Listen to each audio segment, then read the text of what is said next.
आप सबको मेरा नमस्कार and hello to the foreign journalists. We'll speak in a language that you'll understand in just a bit. आप सबको मेरा नमस्कार। और कई बार ऐसा होता है कि कुछ किस्से, कुछ चीजें आप पढ़ते हैं तो लगता है कि ये पिक्चर का सीन चल रहा है, ये किसी घिनौनी गंदी पिक्चर का सीन चल रहा है, लेकिन फिर पता चलता है ये यथार्थ है। और घिन आने लगती है ऐसे लोगों से, घिन आने लगती है ऐसे समाज से, घिन आने लगती है ऐसे नेताओं से जो इन लोगों को बढ़ावा देते हैं। यह पिक्चर गले में पटका डाले हुए भारतीय जनता पार्टी का, यह पिक्चर प्रज्वल रेवन्ना की है। यहां मंच पर मोदी जी के साथ अभी 14 अप्रैल को प्रज्वल रेवन्ना हासन से एमपी हैं। ये देखिए, मोदी जी के वृहद परिवार का हिस्सा है। ये पूर्व प्रधानमंत्री एचडी देवगौड़ा जी के पोते हैं, पौत्र हैं। मोदी का परिवार वाले वृहद परिवार का भी हिस्सा है। 14 अप्रैल की ये फोटो है। 14 अप्रैल बमुश्किल 2 हफ्ते पहले की। ये जेडीएस से सांसद हैं, हासन से बीजेपी और जेडीएस के साझा उम्मीदवार हैं। 2 हफ्ते पहले जब मोदी इनके साथ मंच साझा कर रहे थे मैसूरू में, तो इनकी खूब तारीफ करी थी, इनकी पीठ ठोकी थी और इनके लिए वोट मांगा था। 14 अप्रैल को, इसी महीने की 14 तारीख को ये नेता देश से फरार हो चुके हैं। और अगर आप इनके जघन्य अपराधों को सुन लीजिएगा तो दिल दहल जाएगा। और एक औरत होते हुए थोड़ी बोलने में भी शर्म आती है। सैकड़ों महिलाओं का जीवन तहस नहस करने के बाद यह आदमी देश छोड़कर भाग गया है। इस आदमी के हजारों पॉर्न वीडियो वायरल हैं, हजारों पॉर्न वीडियो। और उस पॉर्न वीडियो में ये हर उम्र की औरत के साथ जोर जबरदस्ती करता हुआ दिख रहा है। ये हर उम्र की औरत का यौन शोषण करता हुआ दिख रहा है। उनकी असहमति के बावजूद, और इसमें इसके घर पर काम करने वाली महिलाएं हैं, पार्टी की कार्यकर्ता है, पार्टी की सांसद है, जिला पंचायत की सदस्य है, यहां तक कि एक 63 साल की घर पे काम करने वाली महिला जो हाथ जोड़ के कह रही है ऐसा मत करो। यह रिकॉर्डिंग ये खुद करके, और एक पेन ड्राइव में इनकी सारी रिकॉर्डिंग मिली है। क्या मोदी जी इसकी दरिंदगी के बारे में जानते थे या अनभिज्ञ थे? नरेंद्र मोदी इसके यौन कृत्यों के बारे में पूरी तरह से जानते थे। उनको हर बात का पता था। उनको पता था कि इसके हजारों अश्लील पॉर्न वीडियो है जहां पर इसने औरतों के साथ जघन्य यौन उत्पीड़न का काम किया है, सैकड़ों औरतों की जिंदगी बर्बाद करी है, उसमें हर उम्र की महिला शामिल है। बुजुर्ग 63 साल की काम करने वाली घर पर से लेकर सांसदों और कार्यकर्ताओं तक सब पता था नरेंद्र मोदी को। सब पता था 14 अप्रैल को जब वो मिल रहे थे, सब पता था जब उसको अपना साझा उम्मीदवार बना रहे थे। दिसंबर 2023 में बीजेपी के ही एक नेता देवराज गौड़ा ने बीजेपी के शीर्ष नेतृत्व को, नरेंद्र मोदी, अमित शाह और जेपी नड्डा को यह चिट्ठी लिखी, प्रदेश अध्यक्ष को चिट्ठी लिखी, और उन्होंने पेन ड्राइव के बारे में जानकारी दी, प्रज्वल रेवन्ना के यौन विचलन के बारे में जानकारी दी और कहा इस आदमी को उम्मीदवार मत बनाइएगा। दिसंबर 2023, 4 महीने पहले। 11 जनवरी 2024 को देवराज गौड़ा ने प्रज्वल के खिलाफ बीजेपी आला कमान को लिखा था। उसके बाद उन्होंने प्रेस वार्ता की, सार्वजनिक किया इस सारी बात को और बताया कि ऐसा आदमी है, इसके ये कुकृत्य है, ये बातें सामने आई हैं, इसको टिकट नहीं देना चाहिए, इसको उम्मीदवार नहीं बनाना चाहिए। पहले लिखा और उसके बाद बीजेपी के आला कमान को सूचित किया, प्रेस वार्ता की। उसके बाद फरवरी और मार्च में फर्जी चाणक्य इस देश के गृह मंत्री अमित शाह कर्नाटक के दौरे पे जाते हैं, मैसूर पहुंचते हैं, और तब पूर्व बीजेपी विधायक प्रीतम गौड़, पूर्व विधायक एटी रामास्वामी और कार्यकर्ताओं ने इस प्रज्वल रेवन्ना की उम्मीदवारी के खिलाफ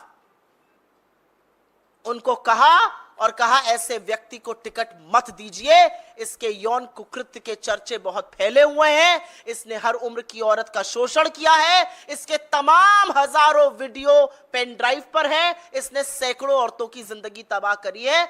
मार्च तक अमित शाह से मिलकर बीजेपी के पूर्व विधायकों ने, उनके नेताओं ने मैसूरू में यह बात कही। तो अमित शाह और नरेंद्र मोदी सब कुछ जानते थे। वो जानते थे कि ये कैसे आदमी को उम्मीदवार बना रहे हैं, वो जानते थे ये कितना जघन्य अपराधी है, और उसके बाद भी उन्होंने हासन की सीट से उसको अपना उम्मीदवार बनाया। कर्नाटका की महिला आयोग ने इस मामले का स्वतः संज्ञान लिया। जैसे ही उनके जानकारी में यह आया, उन्होंने एसपी को नोटिस जारी की और सीएम से इस भयावह घटना पर एसआईटी के गठन की मांग करी। अगले दिन एसआईटी गठित हुआ, और जैसे ही एसआईटी गठित होता है, हासन का यह उम्मीदवार, नरेंद्र मोदी का चहेता, उनका दुलारा, उनके वृहद परिवार का हिस्सा, यह देश छोड़कर भाग जाता है। एसआईटी पूरी कोशिश कर रही है, एसआईटी हर संभव प्रयास कर रही है इसके प्रत्यार्पण का, कि भारत लाके इसकी जांच पूरी की जा सके। लेकिन आज सवाल यह है कि बेटी बचाओ, बेटी पढ़ाओ, नारी अभिवंदन, नारी शक्ति, महिला सम्मान, ये सब बातें फर्जी हैं, क्योंकि नरेंद्र मोदी जानते थे कि स्टेज पर खड़े हुए उनके बगल के इस व्यक्ति ने, उनके साझा उम्मीदवार ने क्या किया, वो सब जानते थे, और उसके बाद भी उम्मीदवार बनाया। तो आज प्रधानमंत्री को इस बात का जवाब देना पड़ेगा कि किस हैसियत से, क्या सोचकर आपने इतने घिनौने दरिंदे को अपना साझा उम्मीदवार बनाया, और हर बार आप महिलाओं के खिलाफ अपराध करने वालों के साथ ही क्यों खड़े होते हैं? प्रधानमंत्री चुप रहेंगे, देश की महिला बाल विकास मंत्री, जैसा कि आप सब जानते हैं, मौन धारण कर लेती हैं। महिला सुरक्षा, महिला अपराध का कोई भी मुद्दा हो, वो सिर्फ एक मुद्दे पर बोलती है, और वो आप सब मुझसे बेहतर जानते हैं। और देश का महिला आयोग, रेखा शर्मा, जो चश्मा उतारेंगी नहीं, क्योंकि चश्मे से बीजेपी और घटक दल के कोई अपराध नजर नहीं आते, उनको तो मानो सांप सूंघ गया है।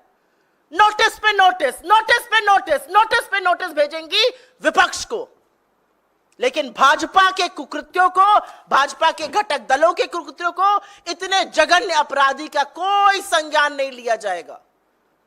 नील बटा सन्नाटा। तो अगर इस दरिंदे से घिन आती है, उससे ज्यादा घिन उन लोगों से आती है जो इसको संरक्षण देते हैं। लेकिन क्या ऐसा पहली बार हुआ है?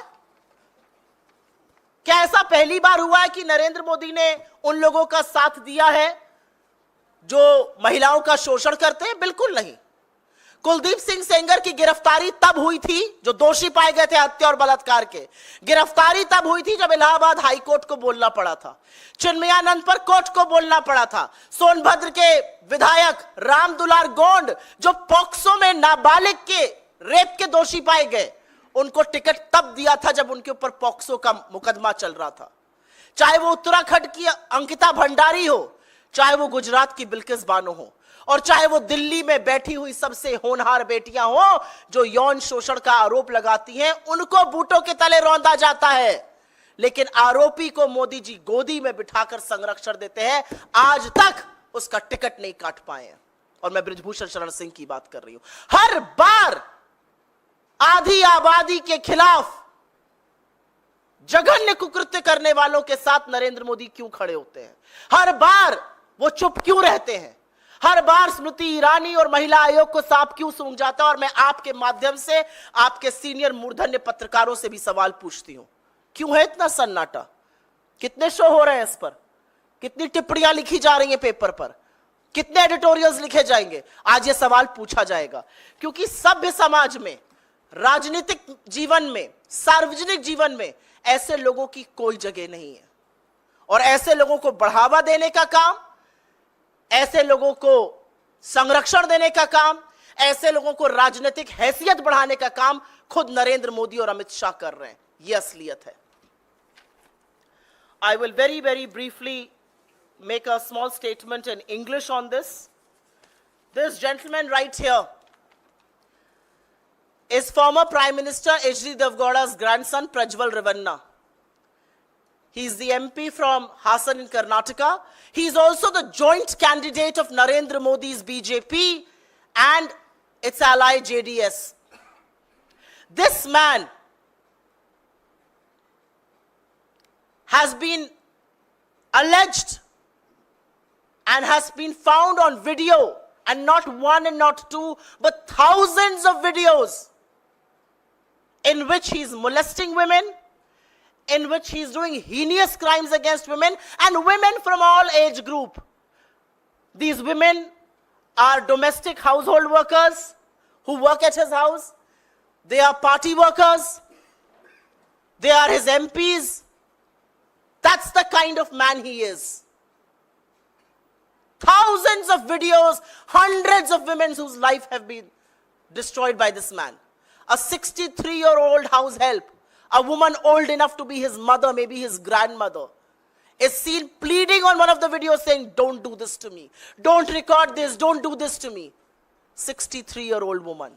And still, he is the joint candidate of Narendra Modi's BJP and his ally JDS.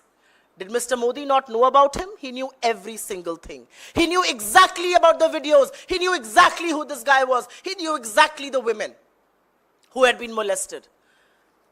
Because on the 13th of December, 2023, his own leader, Devraj Gowda, wrote to the Prime Minister and to the BJP president and to the local unit of the BJP, talking about the pen drives, talking about the sexual misconduct. In fact, in January 2024, the same leader, Devraj Gowda, did a press conference which was in the public domain. He spoke about the sexual misconduct. He spoke about the molest. He spoke about those thousands of videos. And not just that, in February and March, when Amit Shah visited Mysuru to stitch that alliance, he was told by not one, but multiple BJP leaders, from Pritam Gowda to A.T. Ramaswamy to thousands of workers in the BJP, who told him, "Do not make Prajwal Revanna your candidate in Karnataka. Do not announce his candidature, because he is known to be a man who inflicts sexual violence on women. He is found to be inappropriately behaving with women on camera. These women are from different stratas of society. They belong to different age groups." And yet on the 14th of April, you find the Prime Minister sharing the stage with Prajwal Revanna. The Prime Minister doesn't just praise him, he asks for votes in his favor. That's who the Prime Minister is. Is this the first time that the Prime Minister has stood with perpetrators of crime against women? No. Will this be the last? I don't know about that. With Mr. Modi, you never know. This will perhaps not be the last. But it needs to be pointed out that the moment this was taken up by the Commission for Women in Karnataka, they issued a notice to the SP. They asked the government to set up an SIT, and SIT was set up. The very same day, this man absconded and ran away to Europe. We are looking at his extradition, and the SIT will ensure that he faces the whole might of Indian law. But there are some questions that will be posed before Narendra Modi.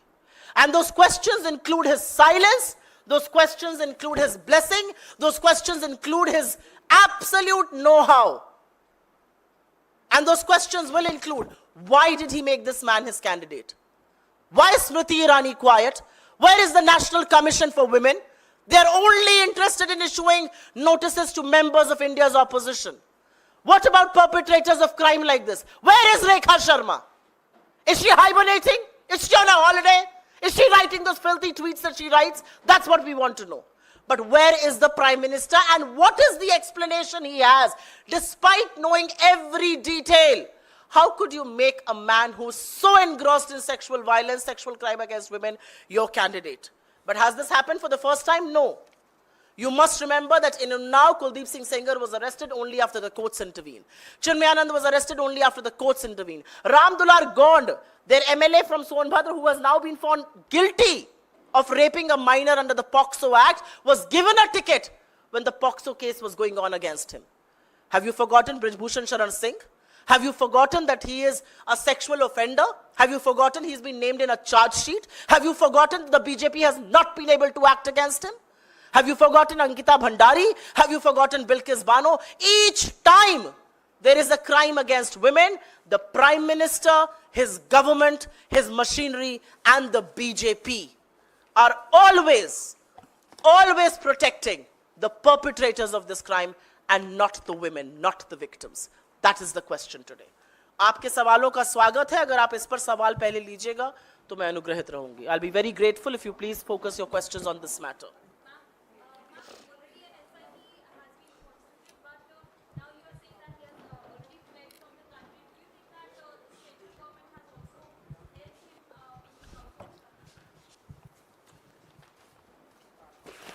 This is the role of the central government. 14th of April 2024, 15 days before, this is the role of the central government. This is the role of not just the central government, this is the role of the head of the government, the Prime Minister himself, sharing a stage, encouraging this man, asking for votes, praising him in a public meeting. And this, when Narendra Modi was fully aware of what he has been charged with. He knew about the videos. He knew about this man's sexual misconduct. And he still went ahead, made him his candidate, praised him, shared a stage with him. Are you telling me Mr. Modi did not have a role in him fleeing? Answer that question for me.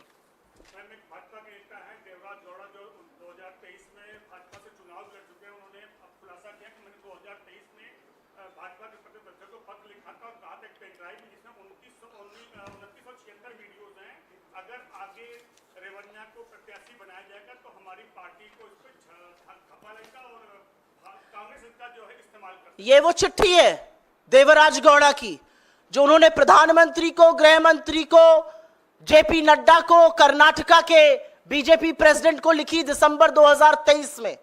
इस चिट्ठी में उन्होंने pen drive के बारे में लिखा. इस चिट्ठी में उन्होंने वो सारे कुकृत्यों का वर्णन किया. उन्होंने कहा कि बिल्कुल किसी कीमत पर इस आदमी को उम्मीदवार नहीं बनाना चाहिए. यह दिसंबर 2023 की चिट्ठी है. जनवरी 2024 में उन्होंने प्रेस वार्ता की, सार्वजनिक रूप से प्रेस वाले आए, उनके सामने उन्होंने सारी बातें रखी. और मार्च में जब अमित शाह मैसूर गए तो सिर्फ देवराज गौड़ा ने नहीं, बीजेपी के तमाम और नेताओं ने, उसमें से पूर्व विधायक प्रीतम गौड़ा, पूर्व विधायक एटी रामास्वामी और बहुत सारे कार्यकर्ताओं ने कहा कि इस जाहिल, इस दरिंदे को टिकट मत दीजिए. उसके बावजूद भी टिकट दिया गया. उसके बावजूद टिकट ही नहीं दिया गया, उसके बावजूद उसका प्रचार भी किया गया, उसके बावजूद उसको प्रोत्साहित भी किया गया, उसके कंधे पर हाथ रख के उसकी प्रशंसा भी की गई. यह है नरेंद्र मोदी का असली चाल चरित्र और चेहरा. मुंह नहीं होना चाहिए इस देश के प्रधानमंत्री का औरतों का नाम लेने के लिए. आधी आबादी की बात करते हैं, किस हैसियत से मंगलसूत्र की बात करते हैं? एक ऐसे व्यक्ति को अपनी गोदी में बिठाकर जो औरतों के साथ, 63 साल की एक वृद्ध महिला के साथ, सोच सकते हैं आप, आपके घर में जो औरतें मजबूरी में काम कर रही हैं उनके साथ, अपनी पार्टी के कार्यकर्ताओं के साथ, जिला पंचायत सदस्यों के साथ, महिला सांसदों के साथ, यह असलियत है इस आदमी की. और उस आदमी को प्रोत्साहित करने का, संरक्षण देने का काम कोई और नहीं, इस देश का प्रधानमंत्री नरेंद्र मोदी कर रहे हैं. There are thousands of videos, and because those videos are under SIT, I will not be able to reveal the identities of those women. I think it's only fair that the probe does it. But about 3,000 videos have surfaced where hundreds of women have been found being molested by this man. And he has fled this country. He was your candidate. You went and campaigned for him. He's now fled the country.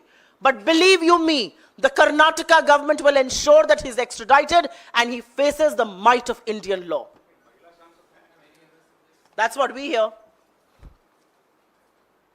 And यहाँ इस पे, इसके अलावा कोई इस पे और सवाल? महिलाओं को तो मुझे लगता है थोड़ी शर्म भी आनी चाहिए कि ऐसे देश में हम रह रहे हैं। घिन आती है कि जहां का प्रधानमंत्री ऐसे लोगों का सहयोग कर रहे हैं, संरक्षण कर रहे हैं। शायद इसीलिए आप लोग सवाल पूछने में असमर्थ हैं। जी,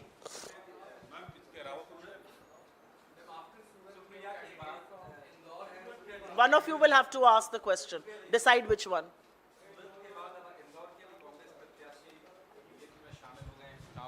किस तरह से पार्टी देखती है?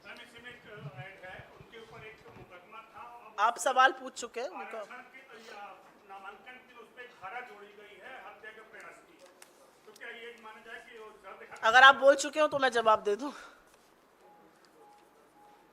आपने जिन सज्जन का नाम लिया, उनकी कुछ यूनिवर्सिटीज और कॉलेज चलते हैं, उनके ऊपर एक मुकदमा किया गया जिसमें हत्या की धारा जोड़ी गई।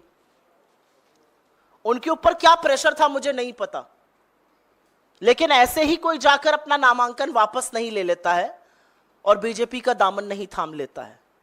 जब हम चीख चीख कर कहते हैं कि इस लोकतंत्र का चीरहरण हो रहा है, तो यह लोकतंत्र का चीरहरण ही है।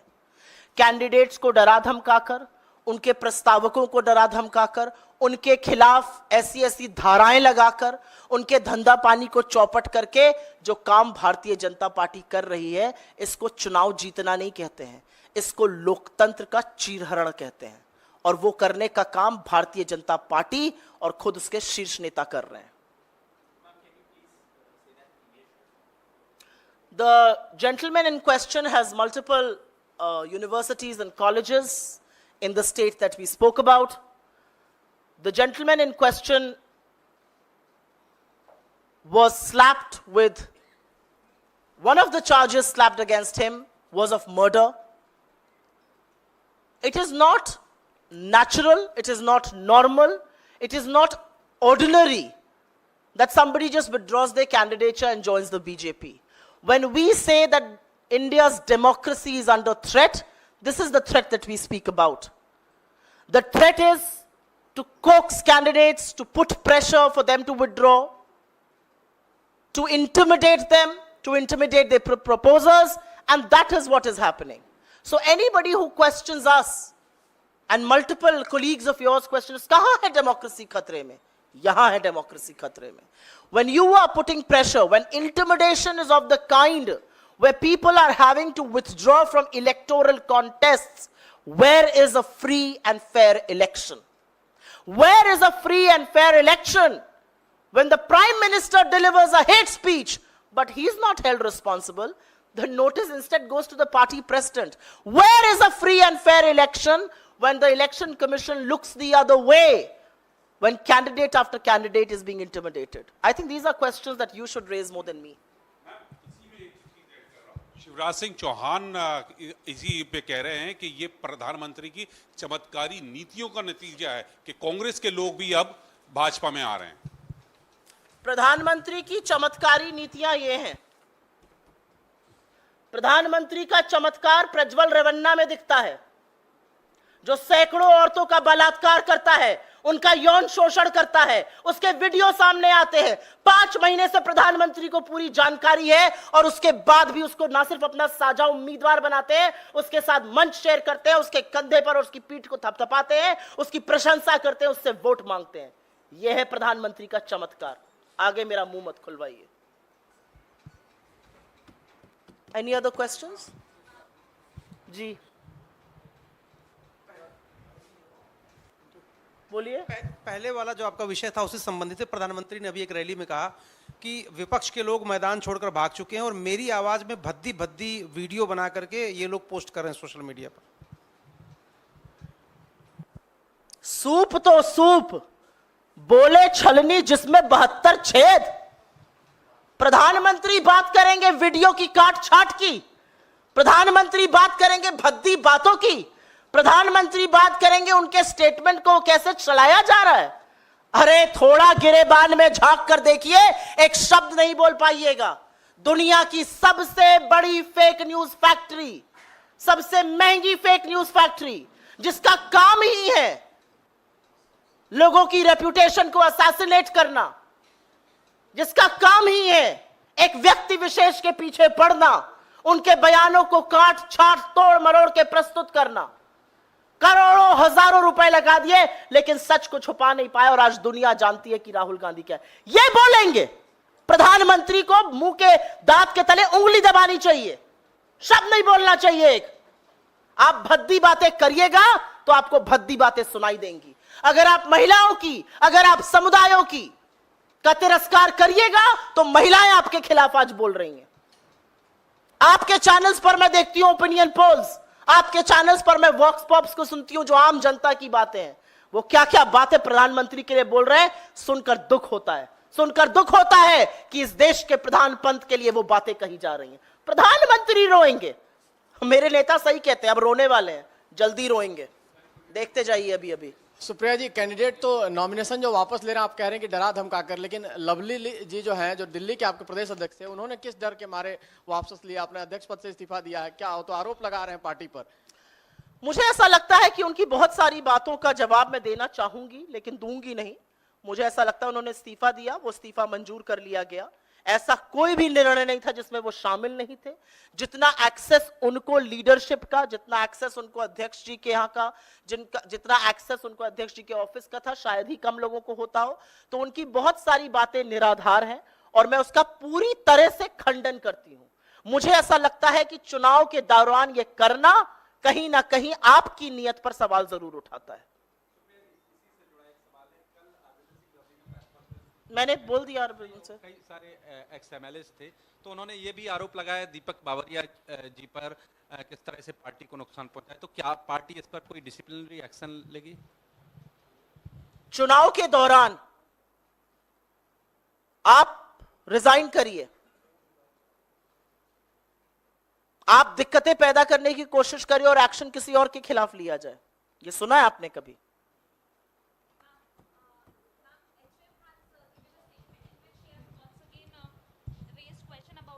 PM face of India Alliance, he said that this country needs a stable government, and India Alliance there will be for some time there will be the Prime Minister Sharad Pawar or Rahul Gandhi or Mamata Banerjee. So this country basically needs a stable government which can be given by BJP only. मैं बहुत खुश हूं। पहले मैं इसका जवाब हिंदी में दूंगी, उसके बाद अंग्रेजी में दूंगी। 2 हफ्ते पहले तक तो 400 पार का नारा चल रहा था। अब कह रहे हैं कि हमारे अलग अलग प्रधानमंत्री बनेंगे, मतलब मान गए कि सरकार तो हमारी बनने वाली है। इसका साधुवाद, मतलब समझ गए कि सत्ता में तो हम आ रहे हैं। जो प्रधानमंत्री शुरू करते थे रैली 400 पार की बात करते थे, आज उन प्रधानमंत्री को रैली में जाकर बोलना पड़ रहा है कांग्रेस को वोट मत देना, अगर कांग्रेस आ जाएगी तो ये हो जाएगा। मतलब आप मान रहे हैं कि हम आ रहे हैं, वो अच्छी बात है। जब जागो तभी सवेरा। असलियत यह है कि 2 चरण के मतदान के बाद बीजेपी की सारी कलई खुल गई है। बीजेपी का संविधान को बदलने का नापाक मंसूबा लोगों के सामने आ गया है। आरक्षण खत्म करने की जो सारा षड्यंत्र था, जो सारी साजिश थी, आज लोग देख रहे हैं, समझ रहे हैं और इनको उखाड़ फेंकने का मन बना चुके हैं।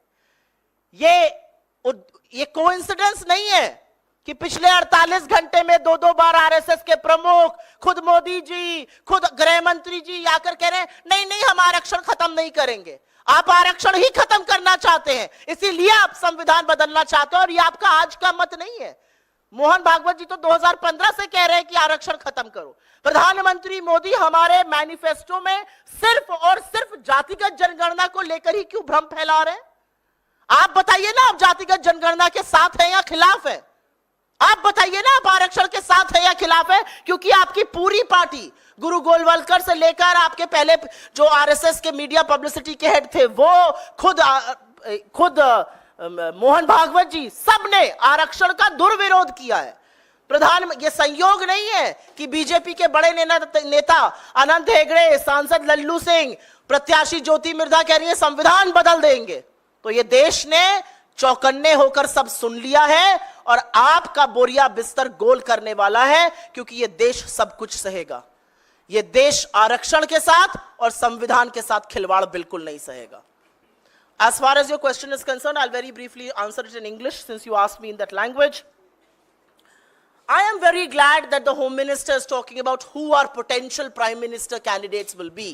At least there is admission that Mr. Modi is not coming to power. At least there is admission from saying 400, at least there is admission that the next government will be that of the India alliance. Now, who the Prime Minister will be or not be will be one of the decisions that we will take. But the reality is there is admission, there is cognizance, and I thank them for it.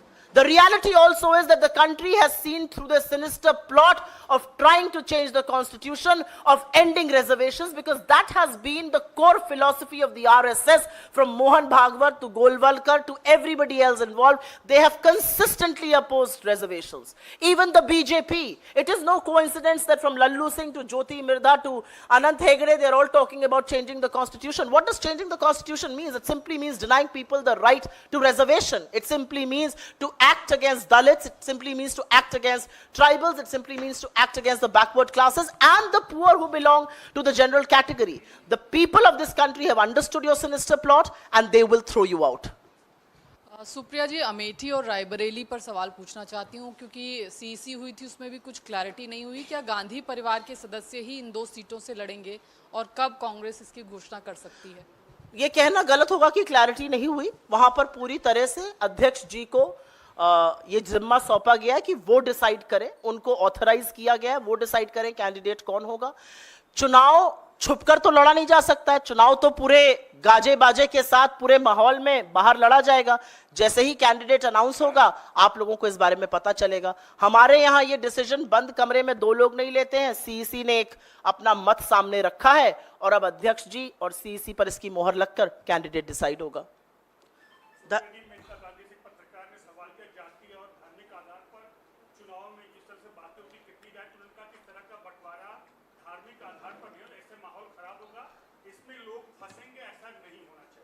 किस क्या नहीं होना चाहिए? मेनका गांधी लोगों ने कहा कि धार्मिक और जाति आधार जिस तरह के बयान आ रहे हैं ऐसा बंटवारा होना चाहिए, तो उन्होंने कहा ऐसा गलत। मतलब वो प्रधानमंत्री को आईना दिखा रही हैं कि इस तरह के बंटवारे मत कीजिए। वो प्रधानमंत्री को आईना दिखा रही हैं कि मेरे बेटे का करियर चौपट करने के बाद ये काम मत कीजिए, आप गलत कर रहे हैं इस देश के साथ। आप ही के सांसद, आप ही के कैंडिडेट सब आपको आईना दिखा रहे हैं। अभी एक आदमी ने, उनका माइनॉरिटी प्रकोष्ठ का अध्यक्ष था, थोड़ा आईना दिखाने का काम किया था कि ऐसी वाहियात बातें मोदी जी ना करें, उसको गिरफ्तार कर लिया गया। पार्टी से तो निकाला ही गया, गिरफ्तार कर लिया गया। देखिए अब इनके साथ क्या होता है।